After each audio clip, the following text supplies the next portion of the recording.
स्वागत है आपका अपने चैनल आधारशिला क्लासेस में। आज आप लोगों को टेस्ट देना है फिजिक्स के पहले चैप्टर का, जो क्लास 10th का फिजिक्स का पहला चैप्टर है, और आकलन करना है क्योंकि क्लास में आप लोग ये पहला चैप्टर पढ़ चुके हैं। तो अब अपना सेल्फ टेस्ट कि आपका कितना मार्क्स आता है चेक करना है, कितना परसेंटेज मार्क्स आप ऑब्जेक्टिव में प्राप्त करते हैं। क्वेश्चन पहला है, अवतल दर्पण में वस्तु का प्रतिबिंब ऑप्शन ए आभासी होता है, ऑप्शन बी वास्तविक होता है, ऑप्शन सी किसी प्रकार का नहीं बनता है, और ऑप्शन डी दोनों प्रकार का बनता है। तो चलिए कॉपी निकालिए, कलम निकालिए, तैयार हो जाइए क्वेश्चन बनाने के लिए। और इससे आपका आकलन होने वाला है कि आपकी तैयारी कितनी हुई है और कितने परसेंट लायक आपकी तैयारी हुई है। और लास्ट में कमेंट बॉक्स में इसका आंसर शीट भी हम दे देंगे, उससे आप अपने आंसर का करेक्शन कर सकते हैं कि आपका कितना क्वेश्चन सही हुआ है। तो चलिए दूसरे क्वेश्चन की तरफ चलते हैं। उत्तल दर्पण में वस्तु का प्रतिबिंब ए ऑप्शन है आभासी होता है, ऑप्शन बी है वास्तविक होता है, ऑप्शन सी किसी प्रकार का नहीं बनता है, और ऑप्शन डी दोनों प्रकार का बनता है। ठीक है, हम साथ में साथ इसका आंसर भी बता सकते थे, लेकिन आंसर साथ में नहीं बताने का कारण यही है कि सबसे पहले आप सेल्फ टेस्ट करें कि आप कितने परसेंट योग्य हैं, कितने परसेंटेज योग्य हो गए हैं, कितना परसेंट आप मार्क्स प्राप्त कर सकते हैं। तो उसके बाद आप जब चेक करेंगे तो उसका आनंद अलग होगा पहले बनाने के बाद। साथ में अगर हम आंसर बताते चलते हैं तो आपको उतना फ़ायदा नहीं होगा जितना अभी होने वाला है। चलिए क्वेश्चन नंबर 3 पे चलते हैं। जब कोई वस्तु अवतल दर्पण के फोकस पर रहती है तो उसका प्रतिबिंब कहाँ बनता है? ऑप्शन ए है केंद्र पर बनता है, ऑप्शन बी अनंत पर बनता है, ऑप्शन सी ध्रुव पर बनता है, और ऑप्शन डी दर्पण के पीछे बनता है। अब चलेंगे क्वेश्चन नंबर 4 के तरफ। निम्नलिखित में गलत कथन को चिन्हित करें। निम्नलिखित में गलत कथन को चिन्हित करें। बताना है कि इसमें गलत कथन कौन है। ऑप्शन ए है अवतल दर्पण में आभासी प्रतिबिंब बनता है, ऑप्शन बी है अवतल दर्पण में वस्तु से छोटा आभासी प्रतिबिंब बनता है, ऑप्शन सी है उत्तल दर्पण में आभासी प्रतिबिंब बनता है, और ऑप्शन डी है उत्तल दर्पण में कभी भी वास्तविक प्रतिबिंब नहीं बनता है। आपको इसमें से गलत कथन को चिन्हित करना है। ठीक है, अब चलेंगे क्वेश्चन नंबर 5 के तरफ।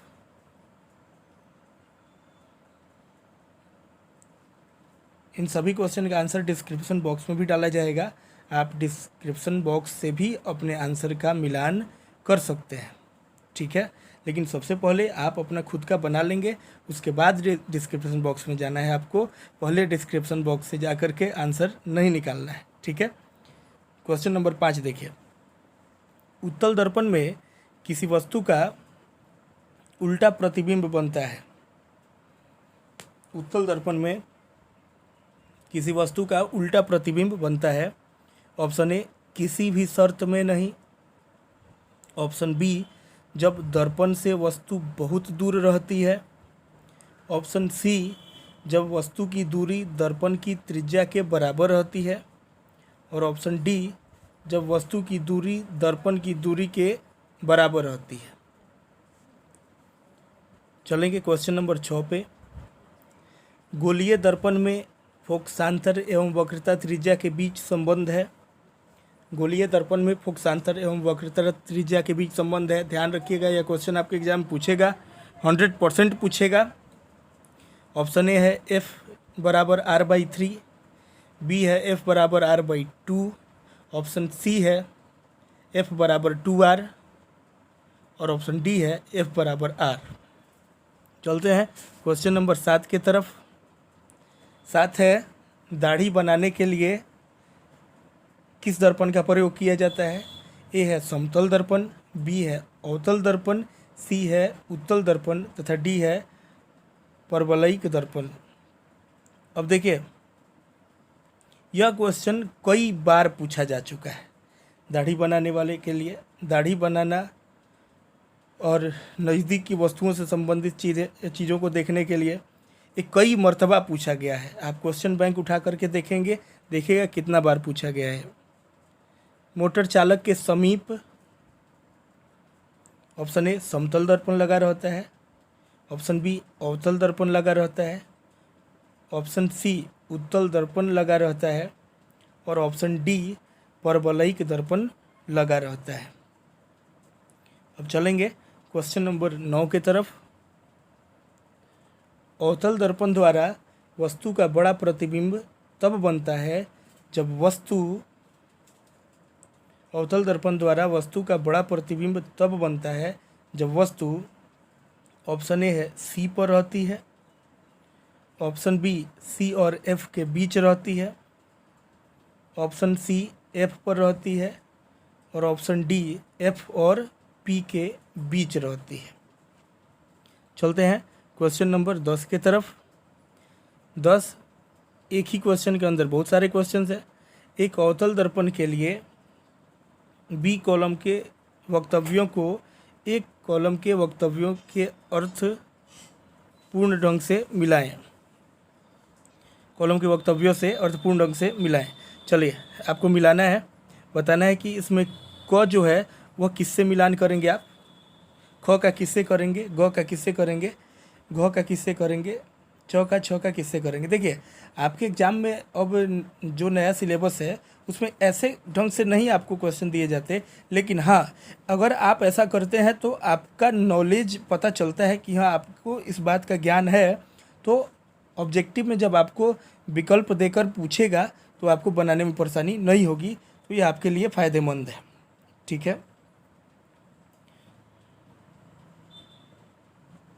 तो क है दर्पण से बहुत दूर वस्तु की स्थिति में, ख दर्पण के वक्रता केंद्र सी पर, ग है ध्रुव और फोकस के बीच, ये वस्तु की स्थिति है जी।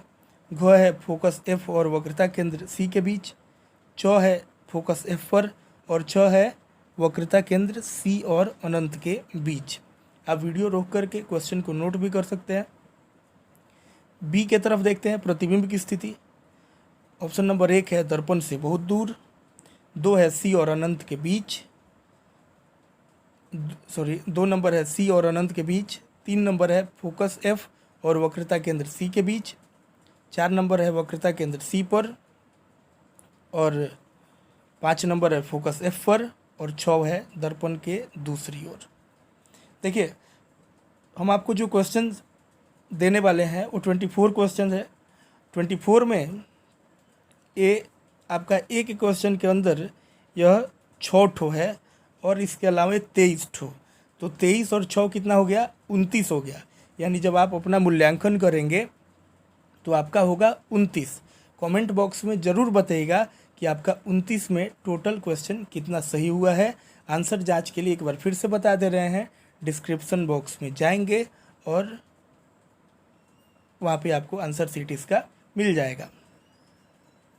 क्वेश्चन नंबर चलते हैं 11 पे। अवतल दर्पण की फोकस दूरी उसकी वक्रता त्रिज्या की डैश होती है। अवतल दर्पण की फोकस दूरी उसकी वक्रता त्रिज्या की डैश होती है। आधी होती है कि बराबर होती है कि दुगुनी होती है कि चौगुनी होती है। वीडियो रोक करके आप क्वेश्चन नोट कर सकते हैं। 12 नंबर क्वेश्चन की तरफ चलते हैं। एक अवतल दर्पण की फोकस दूरी 10 सेंटीमीटर है, उसकी वक्रता त्रिज्या क्या होगी। ऑप्शन ए है 10 सेंटीमीटर, बी है 20 सेंटीमीटर, सी है 5 सेंटीमीटर और डी है 40 सेंटीमीटर। ठीक है, चलें क्वेश्चन नंबर 13 की तरफ। 13 है, एक अवतल दर्पण की वक्रता त्रिज्या 20 सेंटीमीटर है। दर्पण के सामने ध्रुव से 8 सेंटीमीटर पर एक वस्तु है, इसका प्रतिबिंब, फिर से क्वेश्चन देखिए, एक अवतल दर्पण की वक्रता त्रिज्या 20 सेंटीमीटर है। दर्पण के सामने ध्रुव से 8 सेंटीमीटर पर एक वस्तु है, इसका प्रतिबिंब, ऑप्शन नंबर ए है दर्पण के फोकस पर बनेगा, बी है अनंत पर बनेगा, सी है दर्पण के पीछे बनेगा और डी है दर्पण के आगे फोकस और वक्रता केंद्र के बीच बनेगा। चलेंगे क्वेश्चन नंबर 14 की तरफ। 14 है, अवतल दर्पण के सामने 2 सेंटीमीटर ऊंची एक वस्तु है। अवतल दर्पण के सामने 2 सेंटीमीटर ऊंची एक वस्तु है। उसका प्रतिबिंब दर्पण में आभासी 6 सेंटीमीटर ऊंचा बनता है। प्रतिबिंब ए है दर्पण के पीछे बनता है, कि बी है दर्पण के फोकस पर बनता है, सी है दर्पण के वक्रता केंद्र पर बनता है, डी है दर्पण के वक्रता केंद्र और अनंत के बीच बनता है। चलेंगे क्वेश्चन नंबर 15 की तरफ। दाढ़ी बनाने के लिए उपयुक्त गोलीय दर्पण में सीधा प्रतिबिंब प्राप्त करने के लिए चेहरे को दाढ़ी बनाने के लिए उपयुक्त गोलीय दर्पण में सीधा प्रतिबिंब प्राप्त करने के लिए चेहरे को ऑप्शन ए है वक्रता केंद्र के बाहर रखना चाहिए,